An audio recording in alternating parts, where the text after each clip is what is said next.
hal ini. 1. Seorang hamba hendaknya tidak berharap kecuali kepada Allah Subhanahu wa Ta'ala. 2. Seorang hamba hendaknya hanya takut akan dosa-dosanya. 3. Seorang yang bodoh hendaknya tidak merasa malu untuk bertanya. 4. Seorang yang berilmu ketika ditanya tentang sebuah persoalan dan tidak mengetahui jawabannya, hendaknya tidak malu untuk mengatakan, Allah Subhanahu wa Ta'ala yang Maha Mengetahui. 5. Bagi iman, sabar ibarat kepala sebuah tubuh, sehingga tidak sempurna iman seseorang yang tidak memiliki kesabaran. Asy-Syahid Sayyidina Hasan Syababul Jannah radhiyallahu anhu. Tinggalkan apa yang meragukan hatimu, beralihan kepada sesuatu yang tidak meragukan hatimu, karena sesungguhnya kebenaran itu membawa ketenangan di dalam hati. Manusia celaka karena 3 hal, sombong, rakus dan dengki. Sombong adalah penyebab rusaknya agama dan karena sifat inilah iblis mendapat laknat. Rakus adalah musuh bagi hati manusia dan karena sifat inilah Nabi Adam dikeluarkan dari surga. Dengki adalah menuju kejahatan dan karena sifat inilah Kabil membunuh Habil. Asy-Syahid Sayyidina Husain Syababul Jannah radhiyallahu anhu. Bila mana dunia dianggap sesuatu yang sangat berharga, maka sesungguhnya pahala Allah Subhanahu wa Ta'ala adalah lebih berharga dan lebih mulia. Bila mana tubuh ini dirawat hanya untuk menyambut kematian, maka terbunuhnya seseorang dengan pedang di jalan Allah Subhanahu wa Ta'ala lebih utama. Bila mana rizki yang sudah ditentukan, maka sedikitnya keserakahan seseorang dalam berusaha adalah lebih baik. Bila mana harta benda dihimpun hanya untuk ditinggalkan, maka apa gunanya seorang pelit terhadap sesuatu yang pasti ia tinggalkan. Sabar adalah mahkota, kesetiaan adalah harga diri, memberi adalah kenikmatan, banyak bicara adalah membual, omong kosong, tergesa-gesa adalah kebodohan, kebodohan adalah aib, berlebih-lebihan, dalam berkata, adalah omong kosong, berteman dengan orang yang ahli berbuat hina adalah kejahatan dan berteman dengan ahli kefasikan adalah pusat prasangka buruk. Bila mana dirimu digigit oleh kekejaman massa, maka janganlah kamu mengadu kepada manusia. Dan janganlah kamu meminta selain kepada Allah Tuhan yang Maha Penolong, yang Maha Tahu dan yang Maha Benar. Karena seandainya kamu hidup dan kamu telah berkeliling dari belahan barat sampai ke belahan timur, maka tentu kamu tidak menemukan seorang pun yang mampu membuat orang lain bahagia atau sengsara. Syekh Al-Imam Ibrahim bin Adham radhiyallahu anhu. 10 pesan Ibrahim bin Adham. 1. Kalian mengenal Allah tetapi kalian tidak menunaikan haknya. 2. Kalian mengaku mencintai Rasul-Nya, tetapi kalian meninggalkan sunnahnya. 3. Kalian membaca Al-Quran, tetapi kalian tidak mengamalkan isinya. 4. Kalian banyak diberi nikmat karunia, akan tetapi kalian tidak mensyukurinya. 5. Kalian mengatakan bahwa setan adalah musuh, tetapi kalian justru mengikuti langkahnya. 6. Kalian mengaku bahwa surga adalah benar adanya, namun kalian tidak melakukan amalan-amalan yang mengantar ke sana. 7. Kalian mengaku bahwa neraka adalah benar adanya, tetapi kalian tidak lari dari panas siksanya. 8. Kalian mengaku bahwa kematian benar adanya, namun kalian tidak mempersiapkan diri ke sana. 9. Kalian sibuk mengurusi kekurangan orang lain, tetapi kalian lupa akan kekurangan diri sendiri. 10. Kalian menguburkan jenazah, akan tetapi tidak mau mengambil pelajaran dari peristiwa kematian. Ada 7 perkara yang perlu diingat. 1. Orang yang banyak bicara janganlah kamu harapkan sangat kesadaran hatinya. 2. Orang yang banyak makan janganlah kamu harapkan sangat kata-kata hikmat darinya. 3. Orang yang banyak bergaul dengan manusia janganlah kamu harapkan sangat kemanisan ibadahnya. 4. Orang yang cinta kepada dunia janganlah kamu harapkan sangat husnul hatimahnya. 5. Orang yang memilih berkawan dengan orang yang zalim janganlah kamu harapkan sangat kelurusan agamanya. 6. Orang yang mencari keridhaan manusia janganlah harapkan sangat akan keridhaan Allah Subhanahu wa Ta'ala daripadanya. Sayyidina Al-Imam Ali Zainal Abidin As-Sajjad radhiyallahu anhu. Wahai nafsu, hentikanlah kecondonganmu kepada dunia dan kecenderungan untuk meramaikannya. Tidaklah engkau menjadikan sebagai pelajaran terhadap para pendahulumu yang telah ditelan bumi serta para sahabatmu yang telah membuatmu bersedih karena kepergiannya. Demikian juga kawan-kawanmu yang telah berpindah ke dalam tanah. Mereka sekarang telah berada di dalam perut bumi, di balik permukaannya, kebaikan-kebaikan mereka ikut lebur menyatu di dalamnya. Sudah berapa banyak manusia-manusia yang telah dibinasakan oleh kekejaman masa dari abad ke abad, serta beberapa banyak manusia-manusia yang telah dirusak oleh bumi dengan bencana-bencananya, lalu mereka ditenggelamkan di dalam gumpalan tanahnya, dari berbagai jenis manusia yang pernah engkau ajak bergaul dan kemudian mereka kamu antarkan ke dalam kuburnya. Betapa banyak manusia yang telah ditipu oleh dunia dari mereka yang justru mendiaminya, dan betapa banyak manusia yang telah dibanting oleh dunia dari mereka yang justru menempatinya.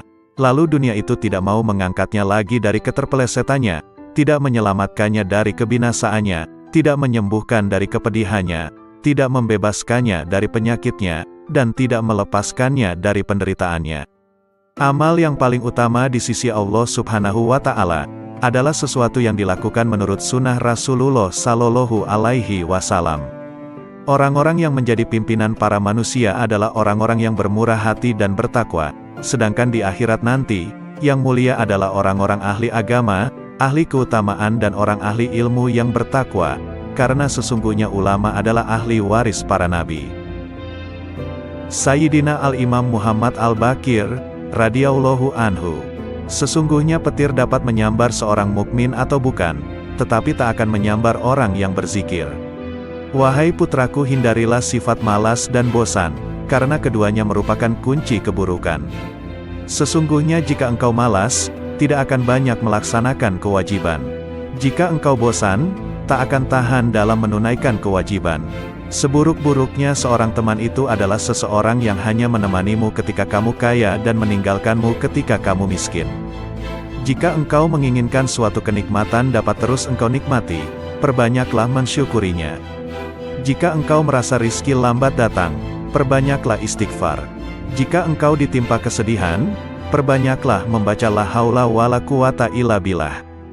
Jika engkau takut, ucapkanlah hasbunallah wa ni'mal wakil. Jika engkau kagum terhadap sesuatu, ucapkanlah Masya Allah, la quwata illa billah. Jika engkau dikhianati, bacalah wa ufawidu amri ilallah, innallaha basirun bil ibad.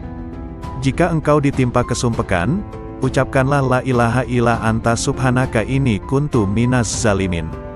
Sayyidina Al-Imam Ja'far As-Shadiq, Amudusi Saraf, radhiyallahu anhu. Keseimbangan tobat dan ibadah akan menimbulkan perilaku yang baik yang mendapat ridho dari Allah Subhanahu wa Ta'ala. Sebab dengan tobat kita akan menyadari akan semua kesalahan yang pernah kita lakukan, dan dengan tobat pula dapat meningkatkan amal ibadah kita kepada Allah Subhanahu wa Ta'ala. Sesuai sabda Rasulullah, apabila Allah menghendaki seseorang menjadi baik, maka Dia membuatnya menyadari akan kesalahan-kesalahannya.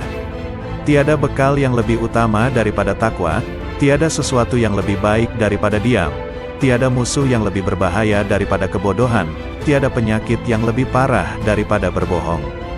Jika engkau mendengar suatu kalimat dari seorang muslim, maka bawalah kalimat itu pada sebaik-baiknya tempat yang engkau temui. Jika engkau tidak mampu untuk mendapatkan wadah tempat kalimat tersebut, maka celalah dirimu sendiri. Barang siapa yang menjaga hatinya dari kelalaian berzikir, melindungi dirinya dari jerat syahwat, serta menjaga akalnya dari penyimpangan, dia akan dikelompokkan ke dalam golongan mereka yang hidup hatinya. Kemudian bagi mereka yang menjaga diri dari memanfaatkan ilmu pengetahuan yang dimilikinya untuk kepentingan pribadi, yang memelihara keimanannya dari bid'ah-bid'ah yang merusak, serta memelihara hartanya dari sesuatu yang haram, maka dirinya akan dikelompokkan ke dalam golongan orang-orang yang soleh. Jika engkau menjumpai sesuatu yang tidak engkau sukai dari perbuatan saudaramu, maka carilah satu, atau bahkan sampai 70 alasan, untuk membenarkan perbuatan saudaramu itu. Jika engkau masih belum mendapatkannya, maka katakanlah, semoga ia mempunyai alasan tertentu, kenapa berbuat demikian, yang aku tidak mengetahuinya. Duhai anakku, barang siapa membuka aib orang lain, maka aib keturunannya akan tersingkap. Barang siapa menghunus pedang seorang yang bengis, maka dia akan terbunuh darinya. Barang siapa menggali lubang untuk mencelakakan saudaranya, maka dia sendiri yang akan terjerumus ke dalamnya. Barang siapa memasuki tempat-tempat yang biasa dikunjungi orang-orang bodoh, maka dia akan direndahkan. Barang siapa bergaul dengan ulama, dia akan dimuliakan. Dan barang siapa memasuki tempat-tempat kemaksiatan, maka dia akan dituduh berbuat maksiat. Imam Hasan Basri, radhiyallahu anhu, hidup di dunia bagaikan ular berbisa yang lembut sentuhannya dan racunnya akan mematikan. Berhati-hatilah hidup di dunia yang penuh pesona, rayuan dan godaan. Engkau tidak akan memperoleh hakikat iman selama engkau mencela seseorang dengan sebuah aib yang ada pada dirimu sendiri. Perbaikilah aibmu, baru kemudian engkau perbaiki orang lain. Setiap kau perbaiki satu aibmu, maka akan tampak aib lain yang harus kau perbaiki. Akhirnya kau sibuk memperbaiki dirimu sendiri. Dan sesungguhnya hamba yang paling dicintai Allah Subhanahu wa Ta'ala adalah dia yang sibuk memperbaiki dirinya sendiri. Sepanjang sejarah kehidupan manusia, tidak ada hari seperti hari kiamat, hari di mana aib terbuka dan mata menangis. Orang zuhud itu mempunyai 3 syarat. 1. Sedikit sekali menggemari dunia, sederhana dalam menggunakan segala miliknya, menerima apa yang ada, juga tidak merisaukan segala sesuatu yang tidak ada, akan tetapi giat dalam bekerja, karena bekerja adalah mencari rizki, sedangkan mencari rizki, suatu kewajiban. 2. Pujian dan celaan adalah hal yang sama, tidak bergembira bila mendapat pujian, juga tidak bersedih jika mendapat celaan atau hinaan. 3. Mengutamakan ridho Allah Subhanahu wa Ta'ala daripada ridho manusia atau merasa tenteram jiwanya bersama Allah Subhanahu wa Ta'ala dan merasa bahagia sebab dapat mentaati semua tuntutannya. Imam Muhammad Asy-Syafi'i, radhiyallahu anhu, cintailah orang soleh, karena mereka memiliki kesolehannya.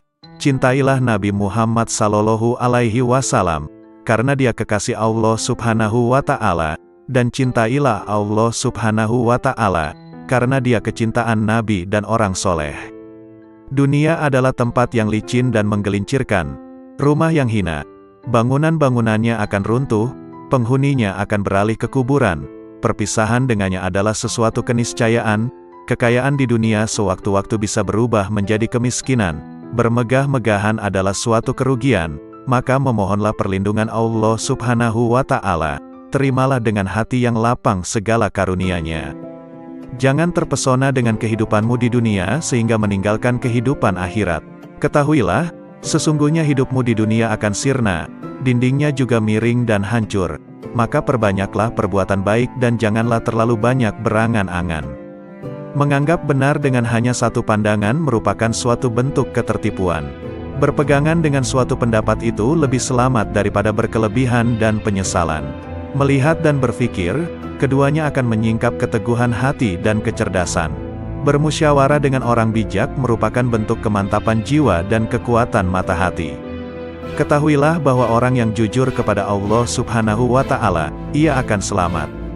Barang siapa yang bersemangat dengan agamanya, ia pun akan selamat dari kerusakan, dan barang siapa yang berlaku zuhud dengan urusan dunianya, niscaya kelak pahala Allah Subhanahu wa Ta'ala akan nampak indah di matanya. Tujuan dari ilmu adalah mengamalkannya, maka ilmu yang hakiki adalah yang terefleksikan dalam kehidupannya, bukannya yang bertengger di kepala. Jika engkau melihat seseorang berjalan di atas air dan bisa terbang di udara, maka janganlah kehebatan itu menjadikan kalian lengah dan terheran-heran kepadanya sampai kamu mengetahui secara persis atas apa yang dikerjakannya itu berlandaskan pada Al-Quran dan As-Sunnah. Jika rasa ujub menghinggapi aktivitasmu, maka lihatlah keridhaan siapa yang kau harapkan, pahala mana yang kau suka, sanksi mana yang kau benci. Maka jika engkau memikirkan satu di antara kedua hal ini, niscaya akan hadir di depan matamu apa yang sudah kamu lakukan. Bid'ah itu terbagi menjadi 2 macam, segala sesuatu yang baru dan tidak sejalan dengan Al-Quran, Sunnah, Atsar, Ijma itu merupakan bid'ah dalalah, bid'ah yang sesat. Sementara jika sesuatu yang baru itu tidak berseberangan dengan Al-Quran, hadis, Atsar dan Ijma maka sesuatu yang baru itu disebut bid'ah hasanah, bid'ah yang baik. Barang siapa yang dipancing untuk marah, namun ia tidak marah, maka dia tak ubahnya keledai, dan barang siapa yang diminta keridoannya namun tidak ridho, maka dia adalah syaitan. Tawadu adalah perkara yang sangat diidam-idamkan. Orang yang paling tinggi kedudukannya adalah mereka yang tidak melihat kedudukannya sendiri. Akan tetapi tawadu di hadapan orang yang tidak bisa menghargai orang lain merupakan bentuk kezaliman terhadap diri sendiri. Dasar ilmu adalah kemantapan dan buahnya adalah keselamatan. Dasar wara, menjaga diri dari sesuatu yang meragukan, adalah qanaah, menerima karunia Allah Subhanahu wa Ta'ala dengan dada yang lapang, dan buahnya adalah ketenangan batin. Dasar kesabaran adalah keteguhan hati dan buahnya adalah kemenangan. Dasar suatu aktivitas adalah taufik, pertolongan Allah Subhanahu wa Ta'ala, dan buahnya adalah kesuksesan. Dasar tujuan akhir dari segala perkara adalah sidik, benar. Di antara orang yang tidak mempunyai harga diri adalah mereka yang dengan mudahnya memberitahukan usianya kepada orang lain.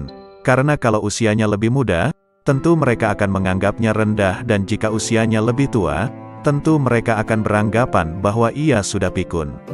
Siapa yang merasa bahwa dalam dirinya terkumpul dua cinta, cinta dunia dan cinta kepada penciptanya, maka ia telah berdusta. Jika kalian melihat kitab yang di dalamnya ada catatan tambahan dan perbaikan, maka lihatlah kebenaran yang ada di dalamnya. Terimalah dariku 3 hal.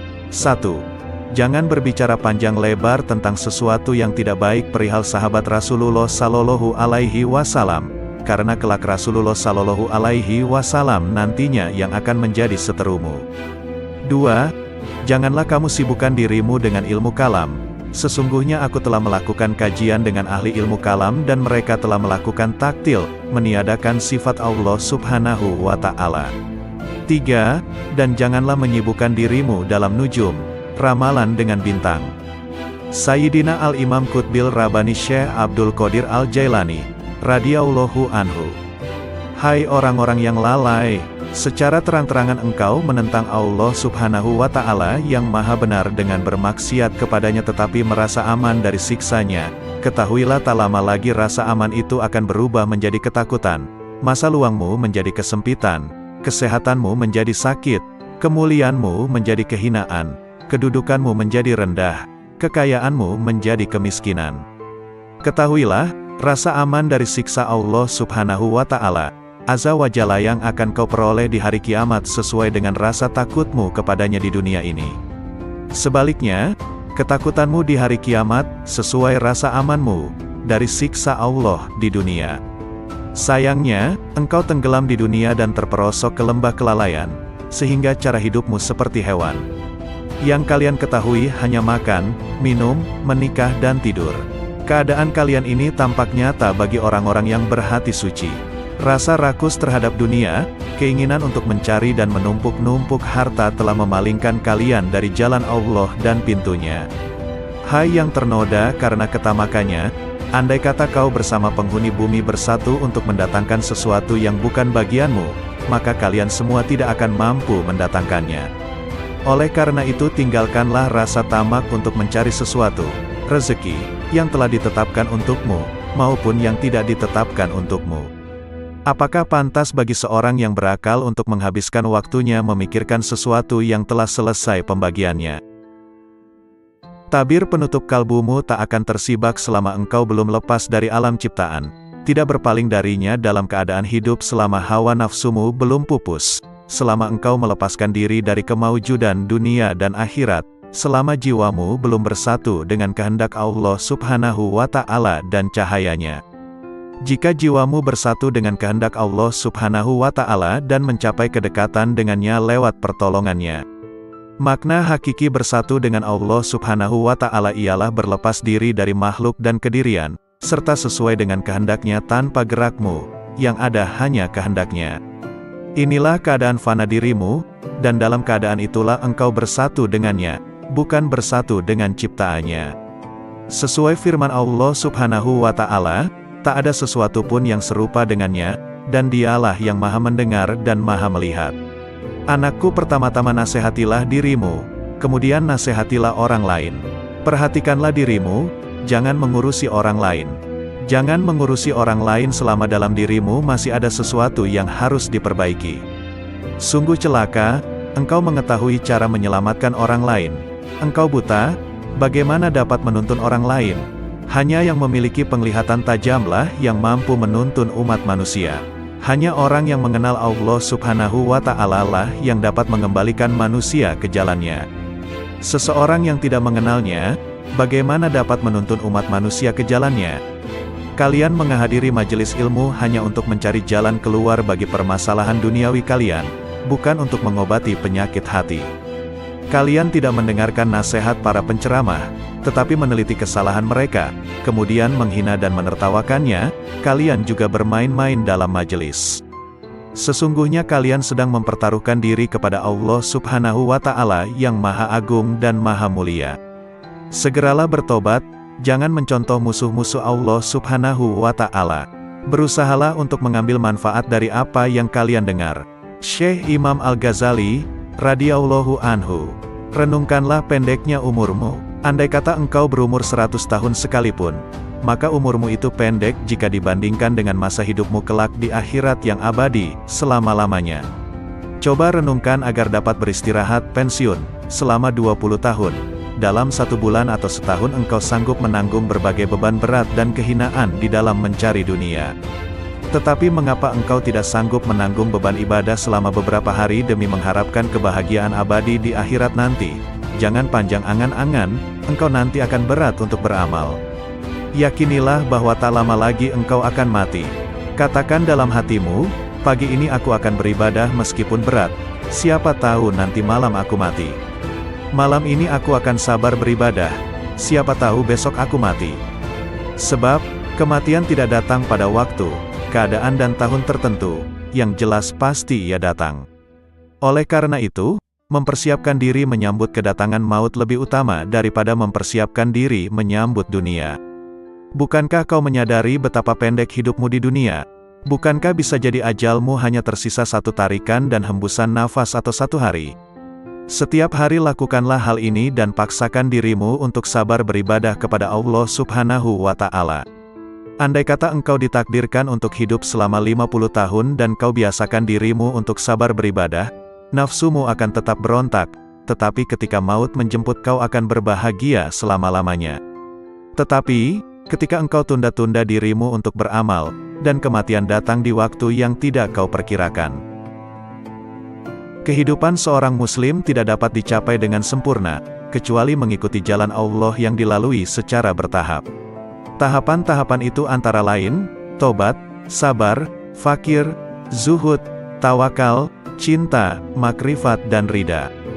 Karena itu seseorang yang mempelajari tasawuf wajib mendidik jiwa dan akhlaknya. Sementara itu, hati adalah cermin yang sanggup menangkap makrifat. Dan kesanggupan itu terletak pada hati yang suci dan jernih.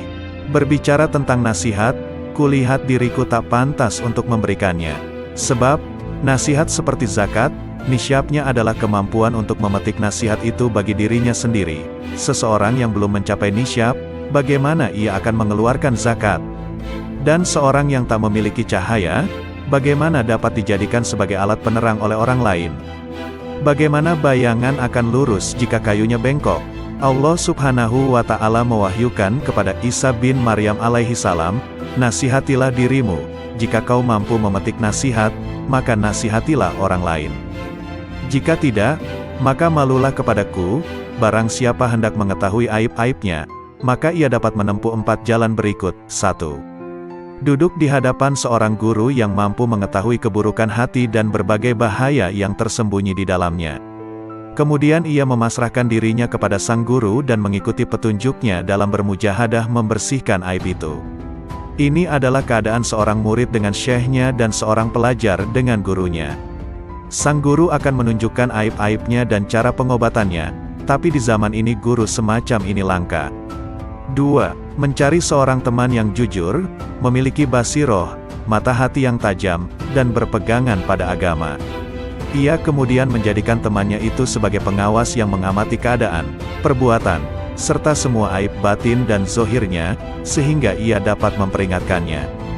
Demikian inilah yang dahulu dilakukan oleh orang-orang cerdik, orang-orang terkemuka dan para pemimpin agama. 3. Berusaha mengetahui aib dari ucapan musuh-musuhnya. Sebab pandangan yang penuh kebencian akan berusaha menyingkapkan keburukan seseorang. Bisa jadi manfaat yang diperoleh seseorang dari musuh yang sangat membencinya dan suka mencari-cari kesalahannya adalah lebih banyak dari teman yang suka bermanis muka, memuji dan menyembunyikan aib-aibnya.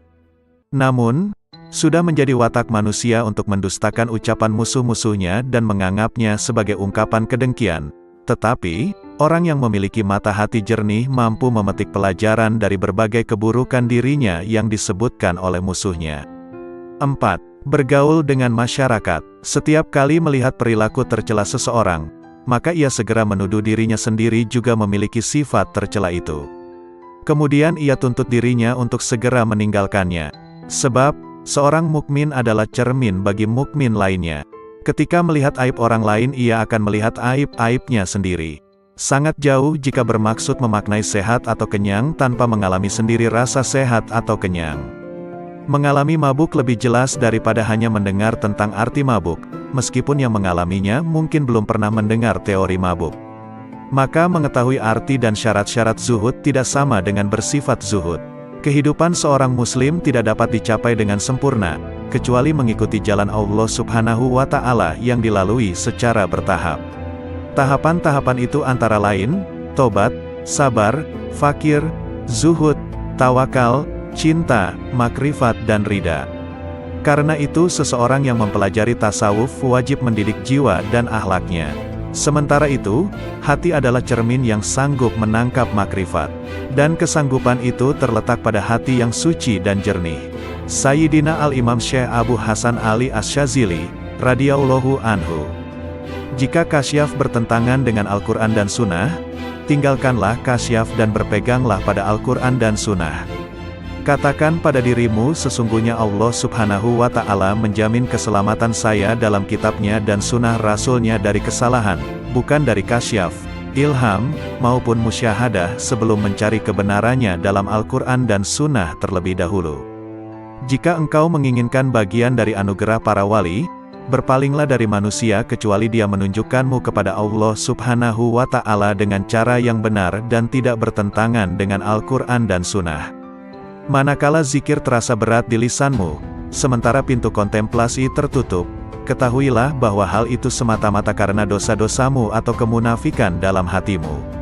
Tak ada jalan bagimu, kecuali bertaubat, memperbaiki diri, hanya menggantungkan diri kepada Allah Subhanahu wa Ta'ala dan ikhlas beragama.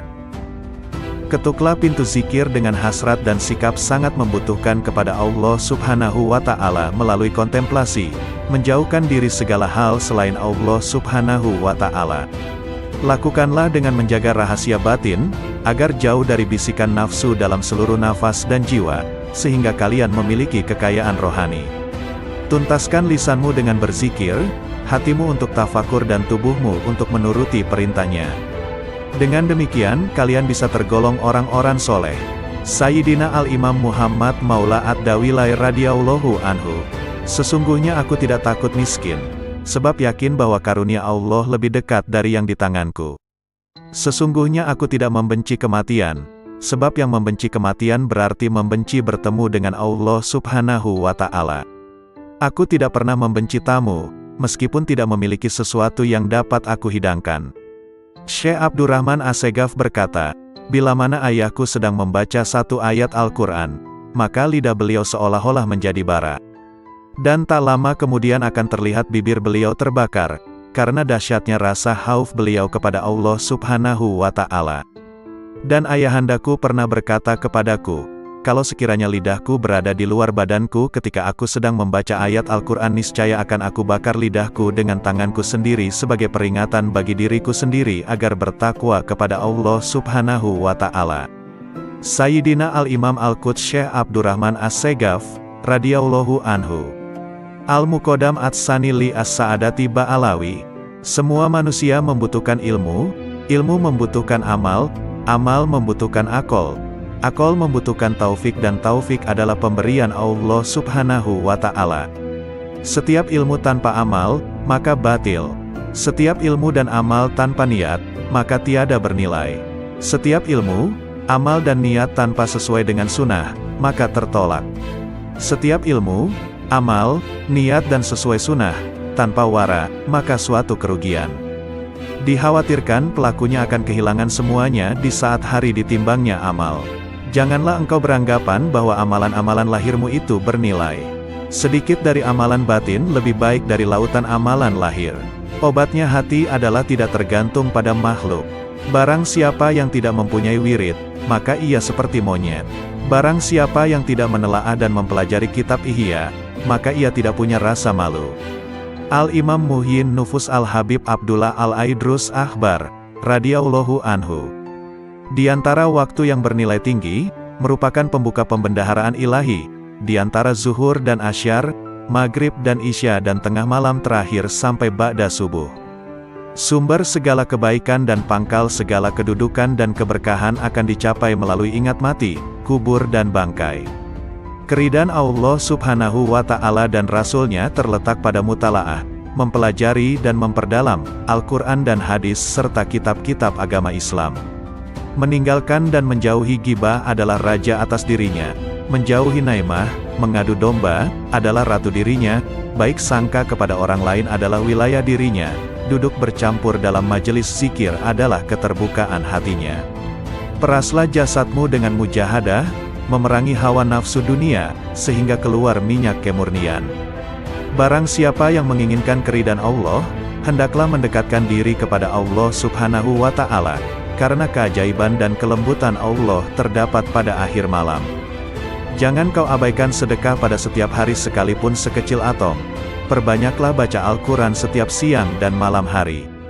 Ciri-ciri orang yang bahagia adalah mendapatkan taufik dalam hidupnya, banyak ilmu dan amal serta baik perangai maupun tingkah lakunya. Orang yang berakal adalah yang diam, tidak bicara sembarangan. Orang yang takut pada Allah Subhanahu wa Ta'ala adalah orang yang banyak sedih, merasa bersalah. Orang yang roja, mengharap ridho Allah Subhanahu wa Ta'ala, adalah orang yang banyak melakukan ibadah. Orang yang mulia adalah yang bersungguh-sungguh dalam kebaikan dan ridho Allah Subhanahu wa Ta'ala yang didambakan hidupnya. Orang yang bertaubat adalah yang menyesali perbuatannya, menjauhi pendengaran yang tidak bermanfaat, dan mendekatkan diri kepada Allah Subhanahu wa Ta'ala. Al-Imam Qutbil Irfan Al-Habib Ali As-Sakran, radhiyallahu anhu. Barang siapa memiliki hubungan dengan orang-orang yang telah meninggal dunia dengan terbiasa menghadiahkan pahala membaca Al-Quran, zikir, doa, sedekah dan ibadah lainnya, maka kelak di kubur dia tidak akan merasa kesepian. Bahkan setelah meninggal dunia dia akan merasa senang. Dia seperti orang yang berkunjung ke rumah teman yang pandai menghibur dan selalu memuliakannya. Saudaraku, jangan tinggalkan satupun sunnah dan adab yang terdapat dalam syariat, tanpa uzur, alasan yang benar. Sebab, Abdullah bin Mubarak radhiyallahu anhu berkata, barang siapa meremehkan adab, akibatnya dia akan meninggalkan sunnah. Dan barang siapa meremehkan sunnah, akibatnya dia akan meninggalkan yang wajib, akibatnya dia tidak akan memperoleh makrifat. Rasulullah Shallallahu Alaihi Wasallam bersabda, maksiat merupakan utusan, kurir, kekufuran. Memandang remeh hal-hal yang makruh akan mendorong seseorang untuk berbuat yang haram dan meremehkan yang haram akan mendorong seseorang untuk kufur. Oleh karena itu, wahai saudaraku, dengan berlandaskan sunnah dan hukum-hukum syariat, biasakan dirimu untuk menentang dan tidak mengikuti keinginan nafsu. Curahkanlah semua tenagamu untuk berjuang mendapatkan keridhaan Allah Subhanahu wa Ta'ala dan kesuksesan di hari esok. Al-Imam Qutbil Anfas Al-Habib Umar Al-Ettas, radhiyallahu anhu. Sumber-sumber ilmu tidak akan berkurang sedikit pun dari generasi terkemudian, akan tetapi pada umumnya mereka datang dengan membawa wadah yang bocor, sehingga tidak memperoleh ilmu kecuali sedikit. Sebagian orang yang datang dengan membawa bejana yang dapat mencukupi dalam waktu sebulan, ada juga yang mencukupinya hanya 8 hari, ada juga yang hanya mencukupinya sehari, tetapi ada juga yang dapat mencukupinya sepanjang hidupnya. Dulu di antara manusia ada yang datang membawa pelita lengkap dengan minyak dengan koreknya, yakni dengan persiapan yang lengkap, sehingga gurunya dapat menyalakan. Tetapi kini banyak di antara mereka yang datang kepada gurunya, tetapi mereka tidak membawa apapun yang gurunya dapat menyalakan. Hendaknya orang-orang yang menghendaki keselamatan akhirat meninggalkan tidurnya, demi untuk mendapatkan siraman rahmat di malam hari. Hendaknya kalian senantiasa menghadirkan hati kalian kepada Allah Subhanahu wa Ta'ala dan hendaknya kalian bertawakal kepadanya sepenuh hati, sebab Allah Subhanahu wa Ta'ala mengetahui dimanapun kalian berada. Alangkah entengnya musibah dalam agama menurut kalian, padahal kalian tidak pernah menyatakan belasungkawa andai kata aku terlambat sholat berjamaah. Bila waktu sholat telah tiba, tinggalkanlah semua kegiatanmu, sebab Allah Subhanahu wa Ta'ala lebih pantas diperhatikan daripada yang lain. Janganlah terlalu peduli dengan dunia dan penghuninya dan janganlah merasa iri pula dengan pakaian atau makanan yang dimiliki oleh penghuninya. Yang dikatakan orang baik adalah seorang yang telah melewati pintu surga sampai masuk ke dalamnya. Perbanyaklah membaca istighfar dan alhamdulillah sebanyak mungkin setelah membaca maulud. Perbanyaklah baca istighfar dan solawat, karena keduanya adalah sebaik-baik zikir yang dapat menolong kesulitan di masa kini. Perhatikan kebiasaan baik yang engkau inginkan, wafat dalam kebiasaan itu, karena itu tetaplah dalam kebiasaan itu, dan perhatikanlah kebiasaan buruk yang engkau tidak inginkan wafat dalam kebiasaan seperti itu, karena itu jauhilah kebiasaan itu. Tentang sabda Rasulullah Shallallahu Alaihi Wasallam, seseorang ada kalanya beramal kebajikan-kebajikan sampai antara ia dengan surga hanya tinggal sejengkal, tetapi dalam ketentuan ilahi, ia ditetapkan sebagai penghuni neraka, sehingga ia melakukan perbuatan-perbuatan amal penghuni neraka, sampai ia masuk neraka. Seseorang ada kalanya beramal kejahatan-kejahatan sampai antara ia dengan neraka hanya tinggal sejengkal, tetapi dalam ketetapan ilahi, ia ditetapkan sebagai calon penghuni surga, maka ia beramal penghuni surga, sampai ia masuk surga. Pendapat Habib Umar Al-Atta tentang sabda Nabi Shallallahu Alaihi Wasallam di atas. Seseorang yang selalu mengerjakan amalan ahli surga, kebanyakannya akan masuk ke dalam surga, sebab perbuatan lahiriah adalah lambang perbuatan batiniah. Jika ia masuk ke dalam neraka, maka hal itu jarang sekali. Hal itu seperti orang yang jatuh dari tempat yang tidak terlalu tinggi. Tentunya orang itu tidak akan berbahaya. Demikian pula seorang yang melakukan amal-amal ahli neraka, kebanyakannya ia akan masuk ke dalam neraka, tetapi jika ia masuk ke dalam surga, maka hal itu jarang sekali terjadi. Hal itu seperti orang yang jatuh dari puncak gunung, kebanyakan akan wafat. Al-Imam Qutbil Irsyad wal Bilad Al-Habib Abdullah Al-Haddad, radhiyallahu anhu. Sesungguhnya aku tidak ingin bercakap-cakap dengan masyarakat, aku juga tidak menyukai pembicaraan mereka, dan tidak peduli kepada siapapun dari mereka. Sudah menjadi tabiat dan watakku bahwa aku tidak menyukai kemegahan dan kemasyhuran. Aku lebih suka berkelana di gurun Sahara. Itulah keinginanku, itulah yang kudambakan. Namun, aku menahan diri tidak melaksanakan keinginanku agar masyarakat dapat mengambil manfaat dariku. Ketahuilah, amal yang bernilai tinggi adalah amal yang dianggap kecil dan dipandang remeh oleh nafsu. Adapun amal yang dipandang mulia dan bernilai oleh nafsu, pahalanya dapat sirna, baik karena pelakunya, amalnya itu sendiri ataupun karena orang lain yang berada sekitarnya. Di zaman ini kita harus berhati-hati, sebab zaman ini adalah zaman syubhat.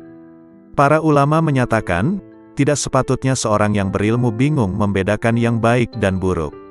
Sebab, kebaikan dan keburukan adalah dua hal yang sangat jelas.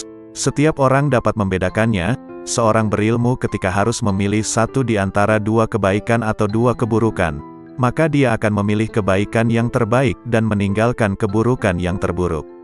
Ikut langkah-langkah ulama salaf, ulama terdahulu, akan membuahkan kebaikan yang amat besar, walaupun si pengikut bukan tergolong ahli batin. Tetapi jika ia serasikan langkahnya dengan ulama salaf, maka ia akan mendapatkan seperti apa yang didapat oleh mereka para salaf solihin.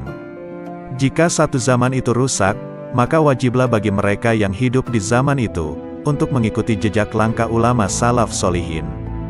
Jika tidak mampu menyamakan diri dengan mereka dalam setiap langkah, paling tidak hampir menyamai mereka, sebab setiap orang dalam kehidupan itu harus memiliki panutan, imam.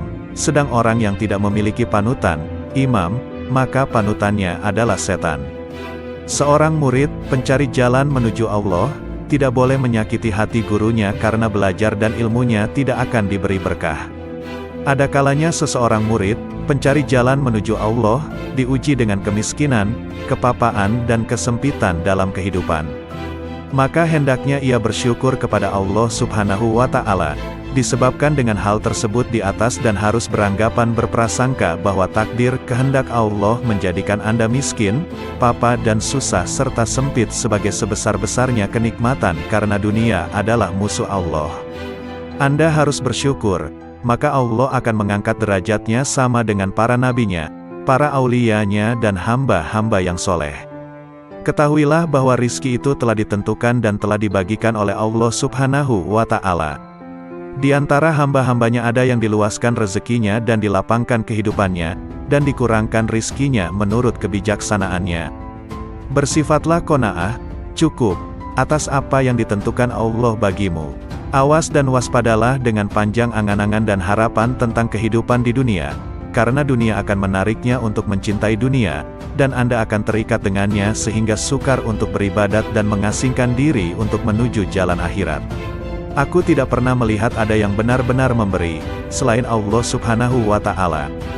Jika ada seseorang memberiku sesuatu, kebaikannya itu tidak meninggikan kedudukannya di sisiku, karena aku menganggap orang itu hanyalah perantara saja. Awas, jangan sekali-kali Anda mentaati syaikh, guru, itu hanya lahiriah semata, karena ketahuilah bahwa syaikh itu dapat melihat ketaatanmu padanya. Di belakangnya Anda membantah dan mendurhakai karena sangkaanmu, Anda sangka Allah tidak tahu kelakuanmu, sedangkan syekhmu itu dekat dengannya. Kalau Anda begitu akan mendapatkan kecelakaan, kesempitan dan kebinasaan. Bukankah Allah berjanji kepada barang siapa aku cintai maka penglihatannya adalah penglihatanku, pendengarannya adalah pendengaranku, mulutnya adalah mulutku, tangannya adalah tanganku dan kakinya adalah kakiku. Barang siapa memusuhinya atau menyakitinya, maka aku dan para malaikatku mengumandangkan perang terhadap dirinya. Persahabatan, pertemanan dan pergaulan memiliki pengaruh yang sangat kuat untuk membuat seseorang menjadi baik maupun buruk. Persahabatan dan pergaulan dengan orang-orang soleh dan berbudi membawa manfaat, sedangkan persahabatan dan pertemanan dengan orang-orang fasik dan durhaka membawa bahaya. Hanya saja manfaat persahabatan dengan orang soleh atau bahaya pergaulan dengan pendurhaka tersebut terkadang tidak tampak secara langsung, akan tetapi secara bertahap dan setelah berlangsung lama. Secara umum, pada awalnya kebaikan itu berat untuk dilakukan, tetapi akhirnya penuh dengan kenikmatan. Orang yang berbuat baik ibarat seorang pendaki gunung terjal. Ia tidak akan merasa tenang sebelum sampai ke puncaknya. Sedangkan keburukan awalnya manis dan akhirnya kelak berat. Orang yang melakukan perbuatan buruk adalah ibarat seorang yang jatuh dari puncak gunung atau atap sebuah rumah. Ia baru akan merasa kesakitan setelah mendarat di tanah. Tuntutlah ilmu dari orang-orang yang benar-benar mewarisi ilmu dari Rasulullah Shallallahu Alaihi Wasallam, yang sanad isnadnya, silsilah ilmunya sampai kepada Rasulullah. Para orang soleh itu setelah wafat hanya hilang jasadnya saja, pada hakikatnya masih hidup seperti sedia kala, malah tambah tajam pandangan basirohnya dan makin kuat tawajuhnya, menghadap kepada Allah Subhanahu wa Ta'ala. Al-Imam Syekh Abu Bakar bin Salim, radhiyallahu anhu. Orang yang bahagia adalah orang yang disenangkan oleh Allah tanpa alasan tertentu, dan orang yang sengsara adalah orang yang disengsarakan Allah tanpa sebab tertentu. Demikianlah menurut ilmu hakikat. Sedangkan menurut ilmu syariat, orang yang bahagia adalah orang yang oleh Allah diberi kesenangan dengan melakukan berbagai amal saleh, dan orang yang disengsarakan oleh Allah dengan meninggalkan amal-amal saleh dan melanggar syariat agama. Orang yang sengsara adalah orang yang mengikuti hawa nafsunya. Barang siapa mengenal dirinya, ia tidak akan melihat selain Allah Subhanahu wa Ta'ala. Barang siapa tidak mengenal dirinya, ia tidak akan melihat Allah Subhanahu wa Ta'ala. Barang siapa tidak memelihara waktunya, ia tidak akan selamat dari bencana. Dalam qanaah terdapat ketenteraman dan keselamatan, dalam tamak terdapat kehinaan dan penyesalan. Orang yang arif melihat aib-aib dirinya, sedang orang yang lalai melihat aib-aib orang lain. Dan orang yang bahagia adalah orang yang melawan hawa nafsunya, berpaling dari alam untuk menghadap kepada penciptanya, dan melewatkan waktu-waktu pagi dan sore dengan meneladani sunnah nabinya. Kesuksesanmu adalah ketika kamu membenci nafsumu dan kehancuranmu adalah saat kamu meridainya. Karena itu, bencilah nafsumu dan jangan meridainya. Niscaya kamu akan berhasil meraih segala cita-citamu, insya Allah. Berprasangka baiklah kepada sesama hamba Allah, sebab buruk sangka timbul karena tiadanya taufik. Ridalah selalu pada qada, bersikap sabarlah, walaupun musibah yang kamu alami teramat besar. Firman Allah, sesungguhnya hanya orang-orang yang bersabarlah yang akan dibalas dengan pahala tanpa batas. Az-Zumar, ayat 10.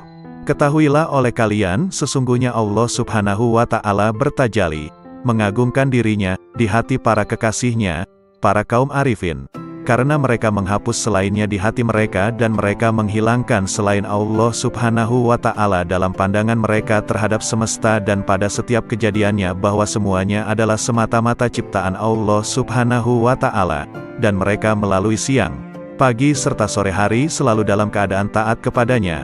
Mereka selalu beribadat serta berharap dan takut kepadanya, serta selalu ruku dan bersujud kepadanya.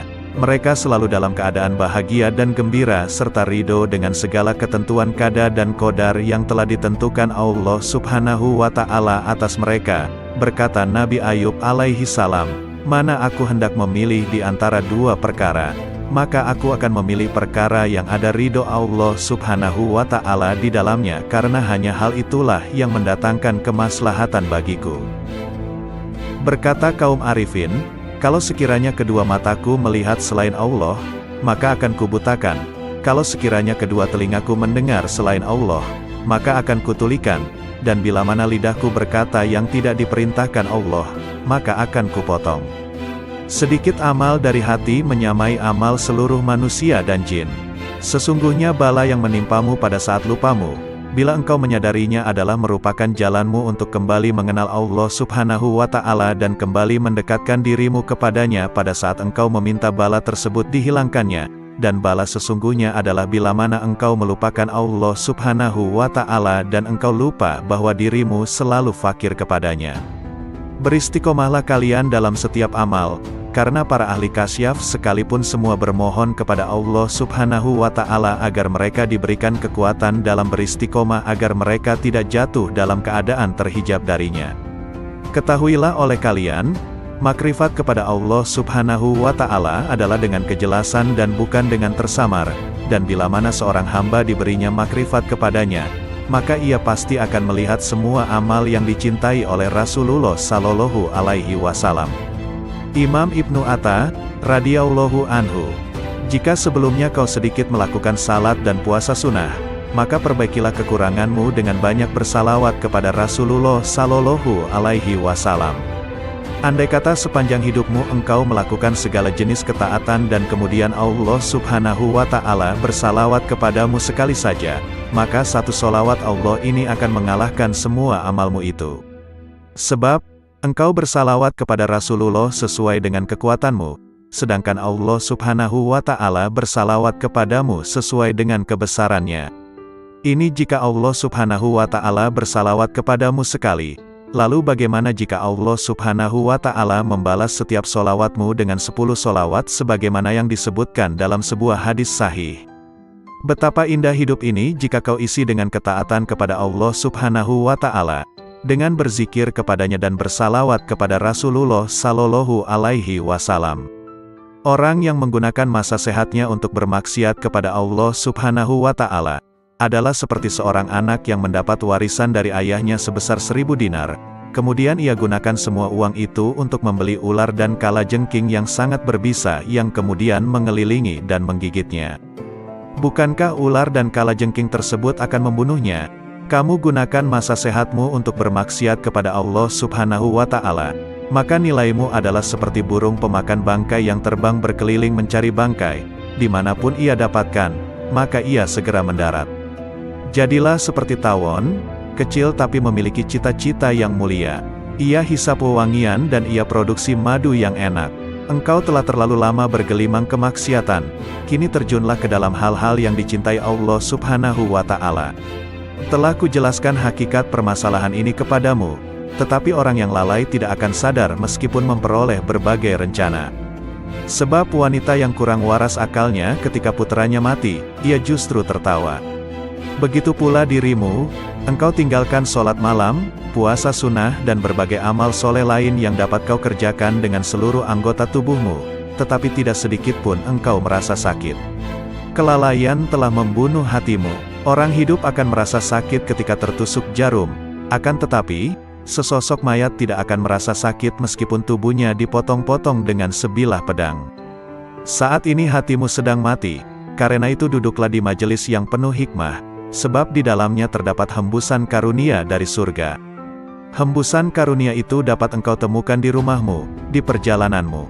Jangan tinggalkan majelis ilmu, andai kata dirimu masih melakukan banyak maksiat.